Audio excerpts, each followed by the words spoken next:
గాంధీ జాతీయ గ్రామీణ ఉపాధి హామీ పథకం పేరును మార్చిన కేంద్ర ప్రభుత్వం తీరును సికింద్రాబాద్ డీసీసీ అధ్యక్షుడు దీపక్ జాన్ వ్యతిరేకించారు. ఈ నెల 20 నుంచి 10 రోజుల పాటు సికింద్రాబాద్లోని పలు ప్రాంతాల్లో ప్రజలకు వివిధ కార్యక్రమాల ద్వారా అవగాహన కల్పిస్తూ నిరసన చేపట్టినట్లు ఆయన వెల్లడించారు. 2005లో గ్రామీణ ప్రజల కోసం అప్పటి యూపీఏ ప్రభుత్వం తీసుకొచ్చిన పథకాన్ని ప్రజల నుంచి దూరం చేసేందుకు కేంద్ర ప్రభుత్వం కొత్త కుట్రకు తెరలేపిందని ఆరోపించారు. నూతన చట్టాన్ని తీసుకొచ్చిన కేంద్ర ప్రభుత్వం వెంటనే రద్దు చేసి పాత చట్టాన్ని అమలు పరిచే వరకు పోరాటం చేస్తామని అన్నారు.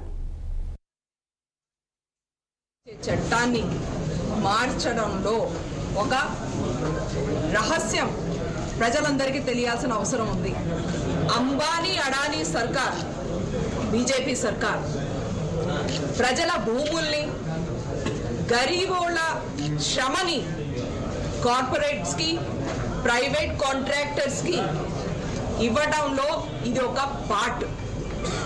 ఏ రోజైతే గ్రామీణ ప్రజలుకి అక్కడ ఉపాధి ఉండకుండా ఉంటుందో వాళ్ళు ఆ గ్రామాల్ని వదిలి, వాళ్ళ భూముల్ని వదిలి బయటికి వెళ్లాల్సి వస్తుంది, ఇలాంటి సిటీస్కి రావాల్సి వస్తుంది. మరి ఆ భూములు ఎవరికి వెళ్తాయి?